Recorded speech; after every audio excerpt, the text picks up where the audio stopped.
some details wrong. She has to prove that Mr. Waldman's statements are false in their essential meaning. In other words, she has to prove that her abuse claims are not a hoax. But as we've seen, the evidence is overwhelming that Ms. Heard's claims of abuse are false. We should also spend a bit of time talking about actual malice. It is Ms. Heard's burden to prove that Mr. Waldman's statements were made with actual malice. And actual malice means knowledge that the statements were false or reckless, and that's an important word, reckless disregard for the truth. But here, there is clear evidence that Mr. Waldman genuinely believed that Ms. Heard had committed a hoax. You watched him give the testimony by deposition in this case. He testified about the evidence he found persuasive, the numerous witnesses and the sworn depositions of the police officers who went to the penthouses that night and again saw no injuries. There is no evidence in this record, none, that Mr. Waldman acted with actual malice. He believed Mr. Depp. He believed the record. It's also important to understand that because Mr. Waldman's statements were not made by Mr. Depp, Ms. Heard needs to prove that Mr. Waldman was acting as Mr. Depp's agent. And within the scope of that agency, within the scope of the agency of the employment, when he made the statements, Mr. Waldman is a lawyer. Ms. Heard has not presented evidence that making those statements was part of Mr. Waldman's responsibilities as Mr. Depp's lawyer. There's nothing in the record. Ms. Heard is also claiming to be suffering from PTSD and claims that she has something to do with Mr. Waldman's statements. Ms. Heard wants you to believe that she suffers from PTSD because Mr. Depp purportedly abused her. But as usual, Ms. Heard is not telling the truth. As you heard from Dr. Shannon Curry, Ms. Heard does not have PTSD, and she does not act like a person with PTSD. Ms. Heard is an actress in a major film, involved in sommelier training. She just had a baby. Dr. Curry also found that Ms. Heard attempted to grossly exaggerate her symptoms during testing, which is a sign of malingering, or said differently, of Ms. Heard lying. Ms. Heard hired Dr. Don Hughes to help her with this narrative. Dr. Hughes did not catch Ms. Heard's exaggeration during testing because Dr. Hughes used an improper malingering screen test. She wasn't going to find it. One that is meant to identify an examinee's attempt to fake a severe mental illness or psychosis, not PTSD. Dr. Hughes diagnosed Ms. Heard with PTSD without administering the gold standard diagnostic test used for PTSD. She diagnosed her, think about that, she diagnosed her with PTSD before administering the test she admitted was the gold standard. 2 years after diagnosing Ms. Heard with PTSD, and curiously, shortly after Dr. Curry administered the gold standard diagnostic test in her evaluation of Ms. Heard, but before it was disclosed, Dr. Hughes decided to administer the gold standard, finally. Nevertheless, even after Dr. Hughes used the proper test, there were a number of deficiencies in her administration of that test. You saw them, including her failure to even follow the instructions that render her diagnoses unreliable. Ms. Heard's claim for monetary damages related to Mr. Waldman's statements, frankly, it's a fantasy. Ms. Heard speculates wildly that she has somehow been damaged by Mr. Waldman's statements. But in reality, Ms. Heard has not shown any damage at all that was because of or by Mr. Waldman's statements. There is evidence of a mountain of negative press coverage about Ms. Heard, including press reports about her defecating in Mr. Depp's bed, cutting off his finger, and putting out a cigarette on his face. But none of that has anything to do with Mr. Waldman's statements. And Ms. Heard has presented no evidence, none, of any film or other project that she has lost because of the statements. In fact, you heard from Warner Brothers president, Walter Hamada, who explained that Ms. Heard suffered no loss, none. no loss of compensation or other adverse effect on her major film, Aquaman 2. You heard it straight from him. Ms. Heard's expert, Catherine Arnold, testified, but for the statements from Mr. Waldman, Ms. Heard would be a much more successful in her career. To form this opinion, Ms. Arnold compares Ms. Heard to actors such as Jason Momoa, the actual Aquaman, Chris Pine, Gal Gadot, and Zendaya. But as Richard Marx, who does deals every day, that's his job, not testifying here for a paycheck, does deals in Hollywood, and Doug Banya both testified that these actors are simply not comparable to Ms. Heard. After all, Jason Momoa, he was Aquaman. Chris Pine, he was Captain Kirk. Gal Gadot, Wonder Woman. Zendaya, she's been acting since she was 13 years old on the Disney Channel, and she's in every single Spider-Man movie. Further, the Q scores of these actors are not at all comparable with Ms. Heard's Q scores. As Mr. Banya testified, Ms. Heard's rating was less compared to these actors, and all of Ms. Heard's Q scores ratings were less favorable than the average of all performers. As you heard from Michael Spindler, because Ms. Arnold relies on the salaries of these comparable actors to calculate Ms. Heard's damages, Ms. Heard's claim for damages makes no sense. There's no connection. Further, and more fatally for Ms. Heard's damages claim, is that there's no connection to the Waldman statements, to Mr. Waldman's statements. Even if you find damage to her career, you have to connect it to the defamatory statements. There is no connection. Mr. Banya testified that all the negative tweets that Ms. Heard has entered into evidence have no causal connection to the statements underlying Ms. Heard's counterclaims. Specifically, Ms. Heard's expert, Mr. Ron Schell, presented a flawed methodology that included picking out hashtags at random, including justice for Johnny Depp. What does that have to do with the Waldman statements? And counting accompanying tweets, even though it had nothing to do with Mr. Waldman. Ms. Heard's counterclaim is based on statements by Mr. Waldman, not Mr. Depp. Ms. Heard knows perfectly well that she hasn't suffered any damages from those statements, buried at the bottom of articles in a mere tabloid, the Daily Mail. And the statements are substantially true, since all they do really is point out that Ms. Heard's abuse allegations are false. Ms. Heard's counsel argued that Ms. Heard did not write the title of the online version of the op-ed, which stated, "I spoke up against sexual violence and faced our culture's wrath. That has to change." It does not matter whether or not Ms. Heard wrote the title. You will recall from the court's instructions this morning that what matters is whether Ms. Heard republished the defamatory language. That instruction states in part that you should find Ms. Heard republished this article if she, quote, retransmitted the defamatory material with the goal of achieving a new audience. Stated differently, republication occurs when the speaker has affirmatively, that's important, affirmatively reiterated the statement. Ms. Heard affirmatively reiterated the statement. She posted it on her Twitter. If we could please pull up Plaintiff's Exhibit 3.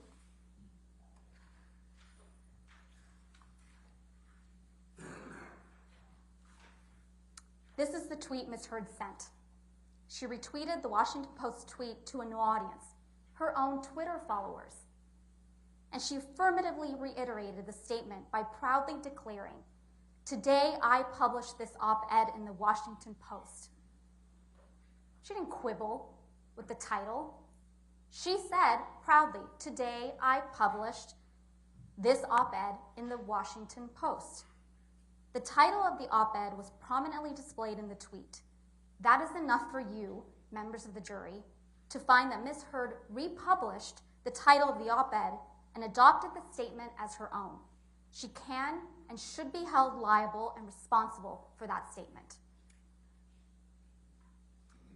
Ms. Heard tries to make something out of the fact that Mr. Waldman reported her to law enforcement in Los Angeles for perjury after her allegations of abuse were made against Mr. Depp. But I'll submit to you that all this proves is that Mr. Waldman believes Ms. Heard has committed perjury. Mr. Ronborn argued that the lack of supporting evidence for Ms. Heard's allegations of horrendous, constant abuse is somehow not something to be considered, that it is shameful for you to consider the fact that she didn't document all the terrible injuries that she claims to have suffered. That is a twisted argument. First, you know, because you have seen and listened to Ms. Heard in action, that Ms. Heard is a woman who's documenting things throughout their relationship. And it is instructive that the things she chose to document had nothing to do with violence. She documented Mr. Depp sleeping. She documented lines of cocaine, featuring prominently Mr. Depp's loan-out company or production company, Infinitum. Stage photographs, that's what she documented. Mr. Rottenborn's entire argument assumes that Mr. Depp, a man, should be disbelieved because despite the fact that Ms. Heard can't support her accusations with actual evidence. What we have put to you, the jury, is not that because Ms. Heard didn't take enough pictures or tell people about abuse that it didn't happen. What we have put to you is that given how brutal and constant the abuse Ms. Heard claims, she would have had serious injuries. That's a fact. She would have had serious injuries that would have been observable in the pictures we looked at and by the witnesses we heard from, and would have required medical attention. That's it. Ms. Heard testifies to injuries that multiple people didn't see. What you have in the end is Ms. Heard's word. Do you trust it? We are not here because Ms. Heard told the world Mr. Depp was verbally abusive. This is not about the words used by Mr. Depp. We are here because Ms. Heard told the world that Mr. Depp was physically and sexually abusive. That's what Ms. Heard was saying in the op-ed. On May 27th, exactly 6 years ago today, 2016, Ms. Heard walked into court with a mark on her face to tell the world that her husband was abusive. She renewed that falsehood in her op-ed, describing herself as a public figure representing domestic abuse. And she published the op-ed, including the title, claiming that she spoke up against sexual violence. Everyone knew who she was talking about when she used those words. She was alleging physical and sexual abuse. She was not alleging emotional or psychological abuse. She was alleging physical and sexual abuse. Ms. Heard cannot run away from her own allegations now. You have all heard the evidence of what she alleged against Mr. Depp in 2016, and you have all heard her incredibly dramatic, over-the-top story of physical and sexual abuse. That story was a defamatory lie. Ms. Heard tried to argue that you only need to find that Mr. Depp might have touched Ms. Heard once in order to find in her favor, because that makes her a victim of abuse. But common sense should tell you that you can't pick and choose Ms. Heard's allegations. You saw her on the stand. We all did. She gave the performance of her life, telling you story after story of abuse. And not just any abuse, but extravagant, over-the-top allegations of abuse that would be truly brutal, horrific, if true. You either believe all of it, or you believe none of it. Either she's telling the truth, including in her most extreme allegations, or she's lying. Either she was raped by a bottle, or she's the sort of person who would get on the stand in this courtroom and lie to you and the world about being raped. And if she would lie about that, what wouldn't she lie about? You can't find that Mr. Depp hit her once. Either he hit her countless times, or you can't believe a single word that comes out of her mouth. And what is the actual meaning of Ms. Heard's op-ed? That's an important question. It's not that Mr. Depp said a nasty word to her once. It's not that Mr. Depp might have hit her once. It's that she is a representative of domestic abuse. And by extension, Mr. Depp is a representative of abuse perpetrators. Words matter. Ms. Heard has shown you a lot of text messages from Mr. Depp with some very vivid language. As I told you at the start of this trial, Mr. Depp has a unique style of writing. He uses words I don't use, and you probably don't use either. But as you also heard during this trial, Mr. Depp writes in that way, in part because he modeled his writings on literary giants like Hunter S. Thompson, and he's got a dark sense of humor. It's not everyone's cup of tea, but it's who he is. And Mr. Depp owns text messages. He acknowledges that he said those things, and he said things that he shouldn't have. But using bad language and colorful humor does not mean that you are a violent abuser. And ironically, as much as Ms. Heard is trying to use Mr. Depp's words against him, it is Ms. Heard who repeatedly admitted to violence. In her own words. You've heard the tapes. You've heard her admit to violence. Ms. Heard can try to distract you with text messages showing that Mr. Depp uses bad language and has a dark sense of humor. But none of that, I submit to you, ladies and gentlemen, none of that is evidence of abuse. Hitting your husband is evidence of abuse.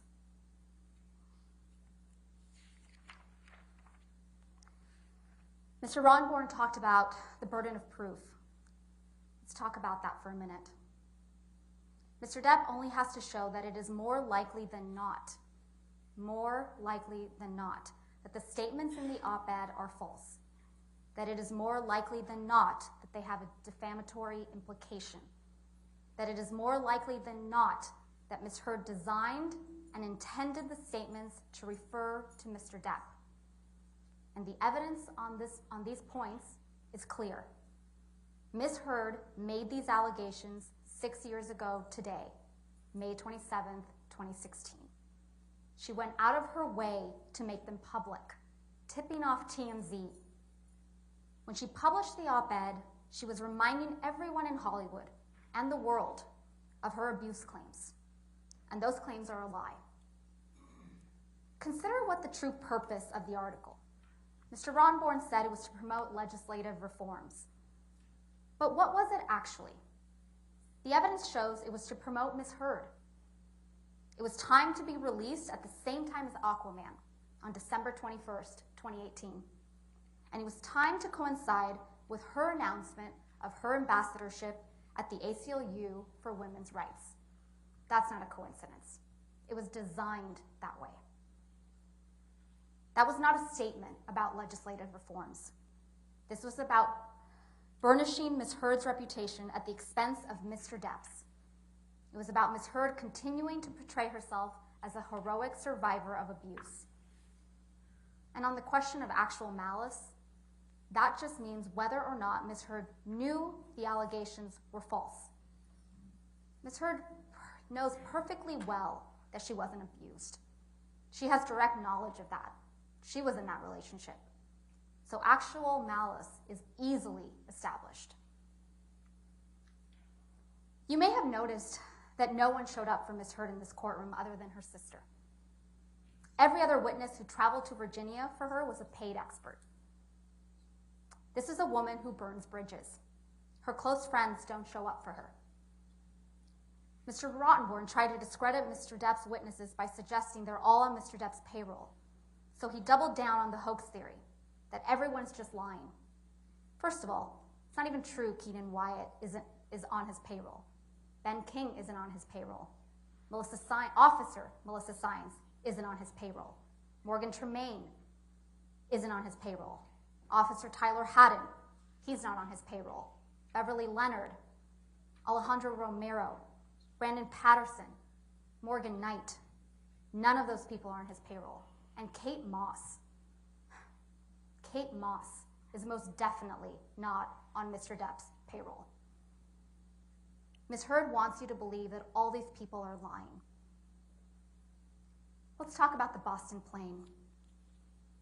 Ms. Heard wants you to believe that the recording you heard is from the Boston plane flight. But that's quite telling. What did Ms. Heard capture of this supposed rampage? Mr. Depp moaning in distress? That's what she chose to record. What sort of person records something like that? What sort of person takes pictures of their husband or boyfriend or fiance who's struggling with sobriety, nodding off with ice cream dripping down his leg, his hand in his pocket, or asleep on the ground? What sort of person does that? Definitely not someone that's afraid of him. And Ms. Heard's attorney told a story of May 21 that was completely, utterly inconsistent with the testimonies of Officers Sines and Haddon, who testified clearly that they saw no signs of injury, no sign of property damage. And she told a story about how Officer Sadanaga's testimony was also wrong. She testified that the report was only required in case of a crime. Ms. Heard's attorneys tried to tell you that Mr. Depp apologized on May 22nd because he had hit Ms. Heard. Mr. Depp didn't apologize to Ms. Heard on May 22nd for hitting her. He apologized because he was leaving Ms. Heard. And this was a woman that, in spite of all her violence and all her rage, Mr. Depp, he loved her. He had been with her for years. Of course he apologized when he finally broke it off. Ms. Bredehoff also tried to tell you that Ms. Heard did everything in her power to keep the authorities away and to not get Mr. Depp in trouble on May 21st, 2016. Take a minute and think back to what Ms. Heard did 6 days later, 6 years ago today. She walked into court with a visible mark on her face, not wearing makeup that day. She tipped off TMZ, she made it public, and she showed up on the cover of People magazine with a mark on her face. Was that protecting Mr. Depp? Or was she trying to destroy him?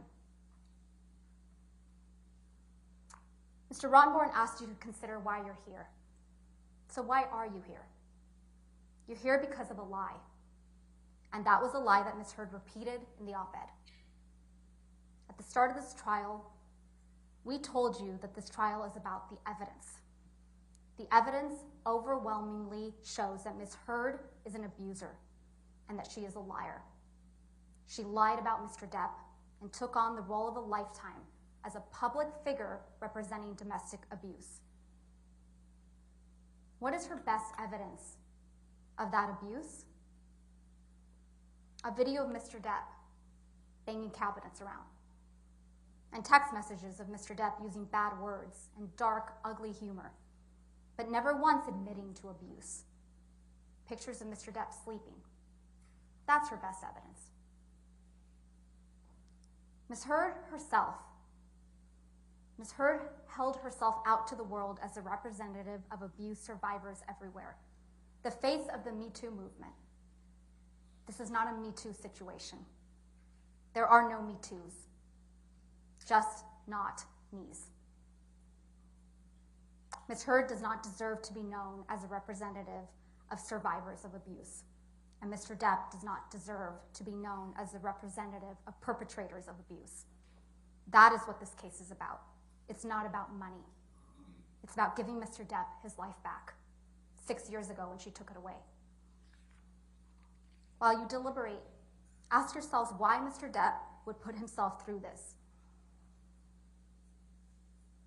Expose every embarrassing detail of his life on national television. If he was guilty of anything that Ms. Heard accuses him of. We ask you, we implore you, to render a verdict for Mr. Depp. We ask you to set the record straight, that he is not the abuser she described, and that she is not the heroic survivor she portrayed. And we ask you to tell Ms. Heard that what she did was wrong. Thank you very much, ladies and gentlemen. Great. Thank you, ma'am. Rebuttal closing?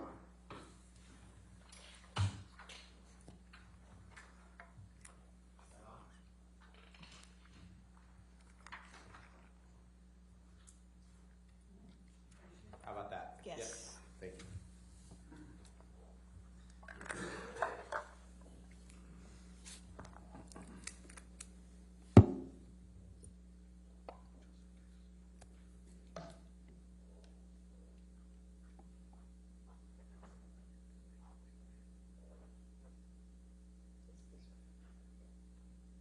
ladies and gentlemen, it's interesting that in both their opening and their rebuttal closing, that you heard Mr. Depp's attorneys address none of Ms. Heard's witnesses. None of Ms. Heard's witnesses. They listed their own, who didn't see, who are on his payroll, weren't there behind closed doors with him, but they didn't address any of the witnesses. For example, Josh Drew, Rocky Pennington, Liz Mars, who were all there on May 21st, Melanie Iglesias, who covered Ms. Heard's bruises. They say that no one showed up for her. No one showed up for her, but then they say that these people aren't friends anymore. If they're not friends anymore, then why would they be doing what they would suggest are lying for her? Why would they be corroborating everything that she says? It's this simple. If you believe that Depp was abusive to Amber one time ever, in any of the various forms of abuse, not only physical, verbal, emotional, psychological, sexual, any of the ways of abuse, then your job is very easy. And you can not only deny Mr. Depp's claim, but you can fine for Amber on her counterclaim. And it's interesting that Ms. Vasquez just changed their theory after 6 weeks. She said, oh, well, domestic abuse just means physical abuse. It's not what Mr. Depp said. It's not what Dr. Curry said. It's not what Dr. Hughes said. It's not what you know to be true. You know that the evidence that you've seen constitutes all sorts of abuse. And there's a reason that they're running as fast as they can from those sorts of abuse, because they know that he did it.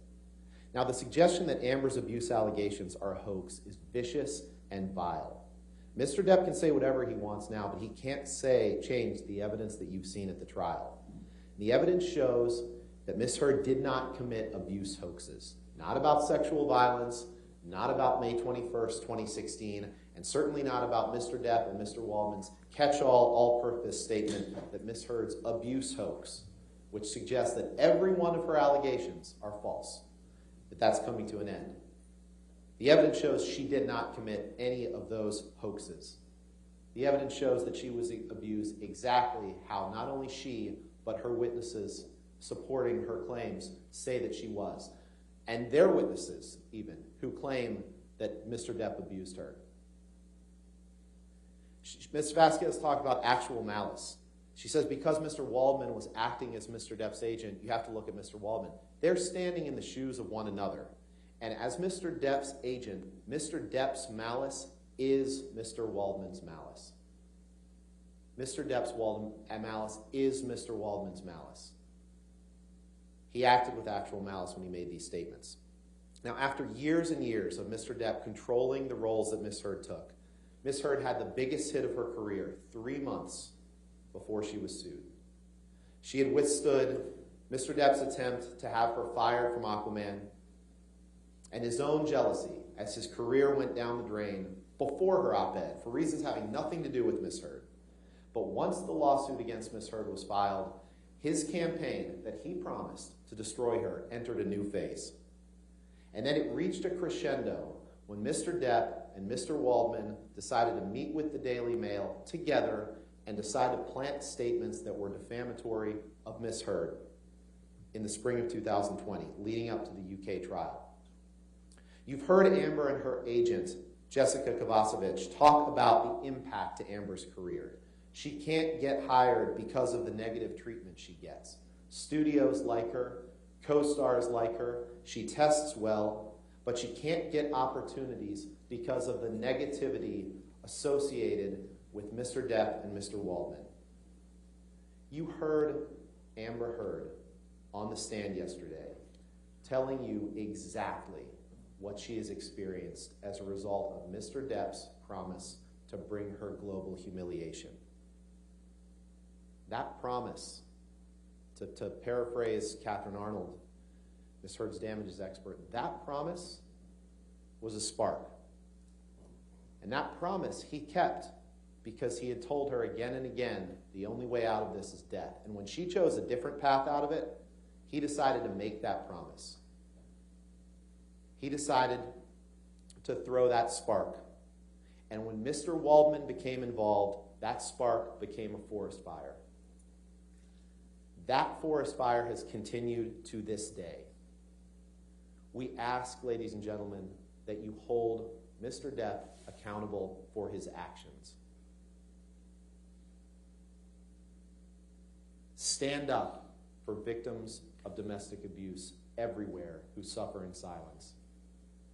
Stand up for the freedom of speech, the freedom to speak about your life that the First Amendment protects. Give Amber Heard her voice back.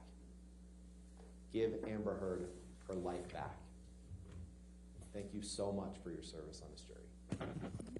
Thank you, Mr. Rottenborn. Members of the jury, this is an important case to both the plaintiff and the defendant. In order to reach a verdict, each of you must agree on that verdict. In other words, your verdict must be unanimous. The first thing you should do when you go back to the jury room is to select a presiding juror. The role of the presiding juror is to see to it that the deliberations are conducted in an orderly and businesslike manner, that they are conducted only in the jury room when all the members of the jury are present, and that each juror has the opportunity to fully and fairly express his or her views. It is rarely helpful for jurors upon first entering the jury room to take a straw vote, or for any juror to make an emphatic expression of his or her opinion in the case, or to announce a determination to stand for a certain verdict. To do so before all jurors have had an opportunity to consult with one another and exchange views and opinions might allow your sense of pride to prevent you from retreating from an announced position, even when shown that such position is unsound. You have a duty to consult with one another and to deliberate with the objective of reaching an agreement, if it can be done without offending your individual judgment. Each of you must decide this case for yourself, but only after an impartial consideration of the evidence with your fellow jurors. In the course of deliberation, a juror should not hesitate to re-examine his or her views and change his or her opinion if convinced it is an error. However, none of you should surrender your honest conviction as to the weight or effect of the evidence solely because of the opinion of your fellow jurors or for the mere purpose of returning a verdict. In the jury room, you will have the exhibits that were entered into evidence. You will also have the instructions of law that I just read to you, and you will have the verdict forms. You'll also have a laptop, and that laptop will have just 2 files on it, and Deputy Lusa will set it up for you in the jury room. One is the plaintiff's files for audio and video files, and one's the defendant's files for audio and video files, and you'll be able to hear and watch those as well, the ones that were submitted into evidence. During your deliberations until you are discharged from jury service, you must not communicate with or provide any information to anyone who is not a member of this jury by any means about this case. You may not use any electronic device or media to conduct any independent research about this case, the legal or factual issues in the case, and the individuals or attorneys involved in the case. You are not permitted to consult dictionaries or reference materials, search the internet, visit websites or blogs, or use any other tools to obtain information about this case or to help you decide the case. Do not try to find out information from any source outside of the testimony and the exhibits received as evidence during the trial. You will also have, I know the attorneys discussed briefly about the verdict forms. You'll have 2 sets of verdict forms, one for Mr. Depp's case and one for Ms. Heard's case, okay? Now, when you have these verdict forms, the first 3 pages of both verdict forms have each of the statements separately. Okay, so when you're going through it, you're going to look at each statement separately and answer the questions that are on the page, okay? Now, if you decide yes for every question for a statement, then that's when you go to the last page of the verdict form, which is for damages. So, for example, if you find yes for all of statement 1, then you could go to 4 and 5 for damages. If you find yes for all of statement 1 and statement 2, you still go to 4 and 5 for damages. If you say yes for statement 1, statement 2, and statement 3, you obviously go to 4 and 5 for damages. If you answer no on any of the pages for any of the statements, you don't go to 4 and 5, okay? So that will be for all of them. And then when you do come to a verdict, make sure the foreperson signs it and dates it, and then just let the deputy know about that, okay? All right, now, for the tough part, you may remember at the beginning of this case, I told you we would randomly select 4 people to be the alternates, okay? We still have 2 alternates left, and the numbers were placed in an envelope from the very beginning of the case. So let me just say before I release the alternates that I know that this trial has been a huge sacrifice for all of you, and I have taken, and you've taken away from your life for weeks on end here. And I know I speak for all of us associated with the case, and I want to thank you for your service in this matter. I know how hard it is to come this far and then not get a chance to deliberate, but that does not lessen the respect and admiration that we have for you. As an alternate, you will not deliberate, but you are still under order of this court not to do any outside research in this case or to talk to anyone about this case at this time, and you're still under your oath as a juror. That is because if something happens to a juror during deliberations, I will call you back for service, and you will join the deliberations, and they'll start again, and you'll be part of the jury. So you are under these restrictions and your oath until a verdict is reached. We will contact you once this has occurred, and then you'll be free from your obligations, okay? But again, thank you for your service, all right? So in this matter, the alternate jurors are juror number 3 and 14, all right?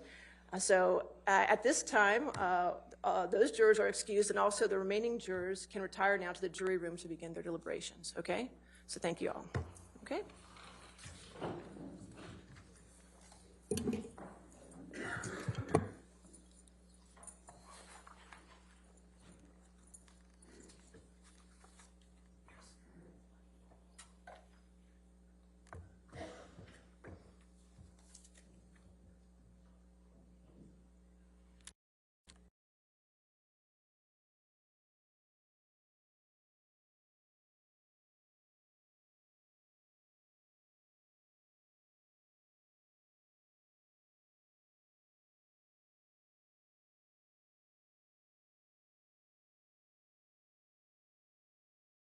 So it'll always be at the top of the hour. So for example, if I get the verdict at 10:20 in the morning, it wouldn't be read until noon. So it's always going to be at the top of the hour, at least 60 minutes later, if that makes sense. That gives you time. I would ask that at least one attorney is close enough within a 10-minute range for any questions. I'd appreciate that. Okay. And I know some of the attorneys are going to be leaving, so I just wanted to thank all of you for your professionalism and your hard work during this case. It's much easier being a judge when you have excellent trial attorneys in front of you. It does make it easier. And I also want to thank the attorneys and litigants for the kindness and the great demeanor you've shown to my staff and to the courthouse staff and to the deputies in the sheriff's department. I really appreciate it. It means a great deal to me, okay? And I also appreciate Judy because she's a rock star. Okay, so, yes, thank you. Well, that's a first, okay. Your staff and the deputies have been absolutely phenomenal all of it through, just outstanding with everything. We really appreciate that. We appreciate it. All right. That is one thing on which, Ms. Preda-Hofton, we respectfully agree. Completely agree. Completely agree. Well, good. I'm glad on the last day we finally have an agreement. Thank you, Your Honor. We're very grateful. Thank you. You want to approach? Or?